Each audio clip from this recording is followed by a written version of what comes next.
Mission 400 पार के लक्ष्य को पाने के लिए बीजेपी हर मुमकिन कोशिश कर रही है। प्रधानमंत्री नरेंद्र मोदी खुद चुनावी मैदान में उतर चुके हैं।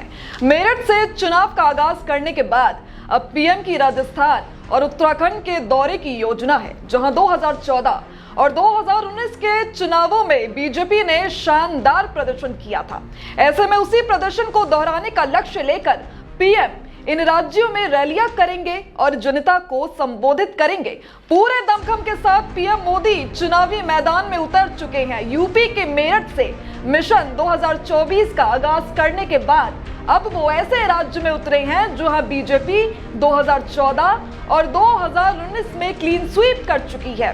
प्रधानमंत्री नरेंद्र मोदी मंगलवार को पहले राजस्थान और उसके बाद उत्तराखंड में चुनावी जनसभा को संबोधित करेंगे। बीजेपी की कोशिश 2024 में दोनों ही राज्यों में क्लीन स्वीप की हैट्रिक लगाने की है, जिसके लिए पीएम मोदी चुनावी रणनीति में उतर चुके हैं। पीएम मोदी राजस्थान में जयपुर ग्रामीण लोकसभा सीट पर दोपहर 1:30 बजे एक चुनावी रैली को संबोधित करेंगे, जहां से बीजेपी के राव राजेंद्र सिंह चुनाव लड़ रहे हैं। इसके बाद प्रधानमंत्री नरेंद्र मोदी उत्तराखंड के रुद्रपुर में एक रैली को संबोधित करेंगे, जो नैनीताल उधम सिंह नगर लोकसभा क्षेत्र के तहत आती है। केंद्रीय मंत्री अजय भट्ट बीजेपी से चुनावी मैदान में है। लोकसभा चुनाव ऐलान के बाद पीएम मोदी की दोनों ही राज्यों में पहली रैली है। उत्तराखंड की सभी 5 लोकसभा सीट पर पहले चरण में ही चुनाव है, जबकि राजस्थान की 25 लोकसभा सीटों में से 12 सीट पर पहले फेज में वोटिंग है। बीजेपी उत्तराखंड की सभी 5 लोकसभा सीटें 2014 और 2019 में जीतने में सफल रही है। इसी तरह बीजेपी राजस्थान में 2014 और उसके बाद 2019 के चुनाव से सभी 25 सीटें जीतने में सफल रही थी। पीएम मोदी उधम सिंह नगर के जिला मुख्यालय रुद्रपुर में चुनावी जनसभा को संबोधित करेंगे, जहां से केंद्रीय राज्य रक्षा मंत्री अजय भट्ट चुनाव लड़ रही हैं।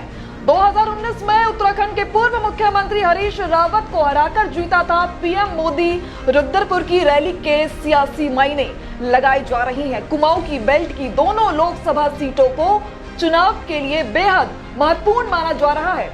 भाबर और तराई के वोटरों के साधने की रणनीति मानी जा रही है। रुद्रपुर से उधम सिंह नगर और कुमाऊं की नहीं बल्कि उत्तर प्रदेश के लिए भी बेहद महत्वपूर्ण है। यहां से रामपुर, बरेली, पीलीभीत की सीटों को सियासी संदेश देने की कोशिश है, क्योंकि यहां के माहौल का सीधा असर उत्तर प्रदेश की सीटों पर भी पड़ता है। यह भी एक कारण है कि पीएम मोदी रुद्रपुर से लोकसभा चुनाव प्रचार अभियान का आगाज करने जा रहे हैं।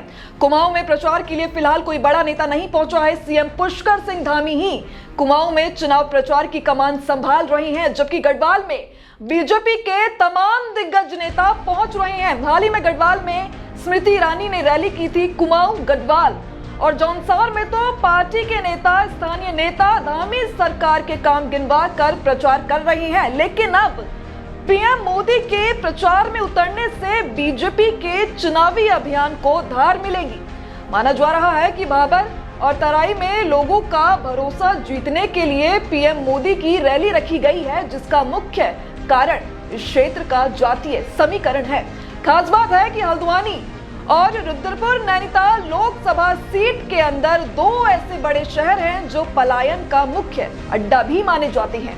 पहाड़ी जिलों से मैदान में आकर बसने वालों की प्राथमिकता भी यही 2 शहर हैं। ऐसे में उधम सिंह नगर में जातिगत और क्षेत्र के आधार पर वोटर भी मिश्रित हैं, जिन्हें साधना इतना आसान नहीं है।